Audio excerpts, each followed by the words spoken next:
So welcome back guys to another deck profile. So today I hope to go to review a deep dive of my favorite deck in V Premium after V Selection, which was basically moderate, but now with Revenger Raging Home Dragon, we still have a full kind of Revenger deck back into the game. So for those newer players, Revengers were actually the first Shadow Paladin archetype, which was really focused on in 2013 to 2014, and brought us many powerful meta decks for Shadow Paladin, which lasted all the way until the early Age era. So Moderate Phantom was our break, right? And Raging Form Dragon was actually our first Vanguard, like our first true boss unit. So now they are back, we actually can build a kind of a full Revenger deck. So this deck is a Force deck belonging to Shadow Paladin, and it has a focus on deck cleaning, getting multiple attacks, and of course Force marker generation, in the skills of Moderates and Raging Form Dragon. So with that, let's go into the actual deck profile. So firstly, let's go through the card skills of the 3 new cards. I'm assuming you know what the old Revengers did, but I'll probably bring them up when I explain combos and all. So let's start with our Revenger Raging Form Dragon, which is the new triple grade 3 for Revengers. So what it does is, when placed on the Vanguard circle, when you ride it or spear ride it, you can counterblast 1. If you have 4 damage or more, to call a grade 2 Revenger or less from your deck onto a Vanguard circle. Then the second skill, which is what gives the ability to multi-attack on the Vanguard circle, is at the end of battle E-attack, you can retire 3 Revengers to write a grade 3 Revenger from your hand onto the Vanguard circle. So this can be used to rewrite Raging Form Dragons to chain more attacks, or you can just go into Moderate if you know other target, and even play off a Blaster Dunk on a Vanguard circle. So but Moderate Phantom is basically the old boss which generates force markers when you call Blaster Dunk, and resends them when he attacks. Then, now I'll have to go through Renal and Tartu. So these 2 cards are the new support cards released alongside Raging Form. Tartu is a returning unit, which simply says, when placed from your hand, Vanguard Regard, you get surplus 1 to call a Revenger grade 1 onto a Regard circle. At the end of the turn, that Regard is retired. So it's an easy way to gather your Revenger Regards to help retire and pay for Raging Form's cost. And there's even some combo routes you can do with this card. Then Renal, which is a brand new unit actually. Auto when it's Vanguard circle or Regard circle, if it boosts or attack hits a Vanguard, with the top 3 cards of your deck, take a Revenger, put the rest at the bottom. And the other skill which you won't use so often is when retired from Regard circle, you can surplus 1 to retire opponent's Regard circle. Regards. Okay. Revengers play in this format. So Revengers is a rather simplistic deck with a very straightforward win condition. It's not hard to pick up, but you have to know certain combo plays. So to highlight what the deck is good at is, of course, the first thing like I mentioned before was Force Marker Generation, which is done through Raging Form and Moderate Phantom skills. Then, because we can generate more markers in most decks, we often take Force 1 over Force 2, and this will allow you to actually make full use of the power and the force. Then, with the field of Moderate to resend Buster Ducks and Raging Form's ability to call and write, we normally are able to actually make use of force markers multiple times a turn, where when you can get multi-attacks on one circle containing multiple force markers, you can easily overwhelm the opponent. So let's say if a Moderate turn is at 30k, it's at 13, reach 10, this is 13, then it's plus 10, so this is 40k. So you're essentially able to use your markers multiple times a turn by attacking from the circle multiple times, whether it's Vanguard circle or Regard circle. Lastly is something not really said much, is of course its deck cleaning ability, which because it is still a Shadow Paladin deck, it has access to skills like the main to generate advantage even though it's not a Revenger. And of course Raging Form and Tartu does deck clean quite hard. So with all these things, the aim of the deck is pretty simple. Gather your force markers to your multiple attack combos and essentially try to close the game from there. Now let's go through our card choices. So for grade 3s, primarily we are playing the 3 Moderate Phantoms and 4 Raging Form Dragons. You might be wondering why I'm not playing 4 Moderates, but I'll get to that later. Then for grade 2s, it's pretty simplistic. We play 4 Blaster Ducks to make use of Moderate Phantom. Although it's not Revenger, it's still pretty important. Then we play the 4 Tartu to get the Revengers to retire for Raging Form. And here I include 3 Nullity Revenger Masquerade, which is the other Vanguard rare from 06.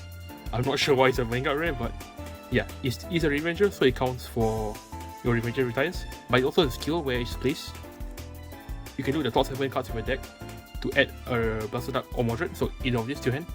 Then, if you do, retire one of your Regards. It's also a 13k attacker on the Regard Circle, or Vanguard Circle, yeah. Then, for Great Ones, we'll go through, of course, the 4 Renals which I mentioned before. These are mainly the search for Revengers, and of course, our main call target with Tarutu. But you also play another Revenger Great One, which is a Transient Revenger Masquerade, which is the Great One version of this thing. So what it does is, on Regular Circle, you can come +1, put it to the soul, to call a Blaster Duck from the drop zone, and give it 5k until the end of turn. Then when it boosts, it gives 3k. Again, another Revenger we can retire for Regime Home Dragon, and call Star 2, but it also acts as a way to get to your Blaster Ducks if you do run out or don't see them in hand. So if you force to run into Moderate with Regime Home Dragon skill, or just are stuck on Moderate in general, you do have a still solid game plan. Then now, here's where my deck list, I guess it's not everyone agrees with it, but I personally feel we should still play the 4 Skull Witch the main. So the main skill is, once per turn, activate, hard once per turn, so it cannot be used by multiple domains. Rest it to call a 5k power unit for your deck onto the Red Circle. So primarily in this deck, it's used as a way to gather Regards to further off with Masquerades, but it's also a way to deck in, and most importantly, it's a way to get off this thing called the Phantom Blaster Dragon Spear. So these 2 cards were released in BT, yeah, the set where Lord came out with Phantom Blaster Overlord. So this skill basically allows you to search a Blaster Duck from your deck, also +1. Band-Aid then allows you to Spear Ride in your Vanguard's Blaster Duck, and retire yourself to go into Phantom Blaster Dragon with its autos negated for the turn. This is activates. So with these skills actually, you're able to jump straight from grade 1, 2 and 3 and 2 to 3 on the same turn and get additional force marker too. Personally, I feel this is way too good to give up in Paladin, and even if you don't get it off, it's like not really a big deal, as having this in your main deck is still useful for Moderate Phantom plays.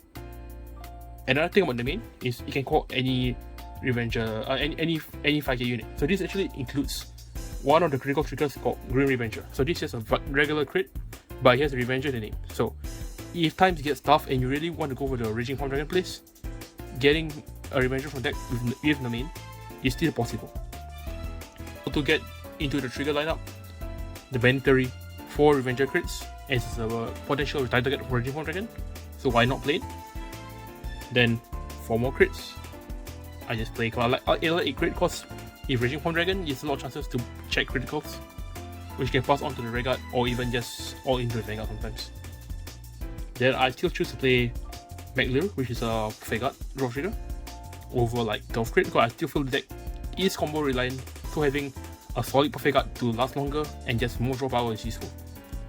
Then the heal trigger I'm playing is Astral Chain Dragon. So this is our new Heal Guardian grade 3. So mainly its effect is when you're basically not on grade 3, you're basically on a grade 2 and you have not rolled a grade 3 this turn. He has a skill to, when you place it on Guardian Circle, to give your Vanguard 10k for the turn, or give one battle of your opponent -2 critical. So it's a way for you to last longer. Sometimes you're being rushed early game, or when you don't get the Spear Ride off sometimes, because while it's kind of consistent if you open the main, it won't always be there. So it just pretty much what I chose to play. So let's go through some of the basic fundamental plays you usually go for Raging Home. For the sake of simplicity, I'll not be covering Spear Ride situations. So that's why you only get the first marker from first right on the Vanguard Circle. So what you can go for here is, like, if you got Revengers, you normally attack 1 Vanguard first, Raging Home Dragon attacks. Then, after the Twin Drive, you can then retire 3 Revengers to ride into Revenger, Raging Home Dragon. Then with this skill, you can actually resolve the fourth marker to put it on the Vanguard Circle to push more, or Vanguard Circle. What I normally do is I like to call it to reach Vanguard Circle here. Then activate Raging Home skill by combusting 1 to touch your deck 1 grade 2 or less Revenge. So here we can call anything really, but I like to call multi Revenger Masquerade as a 13k attacker. you can look at the top 7 for fun, but you don't have to add anything. So then you can attack this again, then pump your trigger effects to any of this side. Of course, if you're feeling very spicy and if another Raging Form Dragon hand, you can actually attack with these regards first. Raging Form Dragon, to drive again, right into Raging Form Dragon, retire 3, and then combusting one, you can call another Revenger for attack. So let's say we shall call, okay, we do have another one, let's call it through something, and then you get another force marker. So that's how you get 3 Vanguard attacks in Raging Form Dragon, but you do have to have a full field of Revengers, as in V Premium, there's no Revenger which calls during the battle phase, sadly, as this must be called from hand. So that's something you must really keep in mind when playing the cards, as it's really easy to misplay effects sometimes. Now I'll go through Raging Form into moderate place. Now I'll be covering a route you can go when you're playing Raging Form into a moderate play. So this is the case with one Blaster Duck. So with one Blaster Duck, you want to start one Blaster Duck column, preferably put a force marker on Blaster Duck, but of course see the situation. Then hit the left regard first, Raging Form Dragon, get out to drive. Oh, we pull a crit. You can put all effects to Blaster Duck. Then, revenge your Raging Form skill, you can tie 3 to right into Moderate Phantom. So Moderate Phantom will then get another force marker because it's ridden. So you can either put it on the Blaster Duck or on the Vanguard. So maybe put the Vanguard this time. Then you can swing with the Blaster Duck. Then Moderate can attack. Then Moderate skill, can't blast one again. Withstand this unit and give it another 10k power. Then any other trigger effects, you can put onto Blaster Duck, and he hits for big numbers again. Now, with the case with 2 Blaster Ducks, which will happen really later into the game, we'll go through it now. Of course, not the only combo plays you can do. So here's a case where you got 2 Blaster Ducks. So let's say we have 3 Revengers to the back row and Raging Form. Okay, let's say you get maybe like 4 markers here. Raging Form can attack first, do the twin drive. Okay, you can see we get a Krieger, you can put it onto a big Blaster Duck here. Then Raging Form skill, retire 3, right into Moderate, get a force marker from the right. Say you put it on this Blaster Duck to make it even, make it somewhat even. You can attack both Blaster Ducks again. Then Moderate can attack, combusting one to reset both of them. So it's really a lot of combo potential. So in this turn alone, we did 1, 2, 3, 4, 5, 6 attacks, which is really strong for Moderate. So yes, that generally covers some of the things and plays you normally go for in the deck. So here are some tips on how to play the deck more successfully. So for Raging Form Dragon skill, do note that the first skill and second skill are not both tied to 4 damage, so sometimes we need to get back into the game or being aggroed, you can just ignore the 4 damage requirement and just go for the withstand early game to try and push ahead. Of course, do not overcommit, as this format now has the introduction of the Heal Guardians. So a single Heal Guardian can actually stop you from rushing all the way. So you might want to consider playing a bit more safe until your opponent hits the K3 and you're maybe at 4 damage. The other thing I want to discuss is of course Moderate Phantom plays. So I know many people feel it's like not as important now, but I would argue as having it as a first strike target, if your opponent tries to damage down your stronger plays for 4 damage, it's actually pretty okay. As we can see before, like apart from like 1 extra attack, Moderate into Raging still works as a combo, but Raging into Raging is not as strong without the 4 damage required. So with that, you can still play Moderate as early game first strike. You just play a normal Moderate deck with the Spera engine, I guess now, to actually get out your force markers early game. We can then close the game with Raging Form Dragon. Otherwise, you can use it, as I've shown before, to go into Raging into Moderate. So this gives the deck a very flexible win condition, as even without Raging Form Dragons withstand like online all the time, you see a reliable boss in Moderate. Also, some plays to note is like Daruku. Daruku can call into this Masquerade over here, which is the Transient Revenger. So Soul Blast 1, call it out, Con Blast 1, put it to the Soul, and this will actually allow you to get into a Blaster Duck for your draw. So you can use this to set up in the before you ride into Moderate Phantom if you're on Raging Form Dragon, or when you're Moderate already to get a force marker immediately, and of course just get your Blaster in general. Also, it does give 5k, so this actually beat out those 15k results even more. This also brings us to why we do play the superior ride engine, which I know people are not really a big fan of, but having the superior engine basically guarantees you one booster luck install sometimes. So this actually immediately guarantees display to be online, unless you make a Narukami or something. And also getting the additional force marker, as I've shown in the raging base combos, actually do not only need to go for 1-2 markers. Having additional markers allows you to push more as you attacks from the same circle multiple times. So with that, I think I covered the overview on Revengers. Definitely a fun deck to build if you already have the Monster deck lying around, and basically like maybe swap the Goa or something back then. And yeah, if you want to know more about the deck and what my thoughts in the meta game is and all this, definitely do let me know in the comments below, and I'll try to get to it. I'll probably make a new video once set 3 starts releasing in Overdress, yeah, which is still my main format. So yeah, do let me know what you think, and I'll see you next time.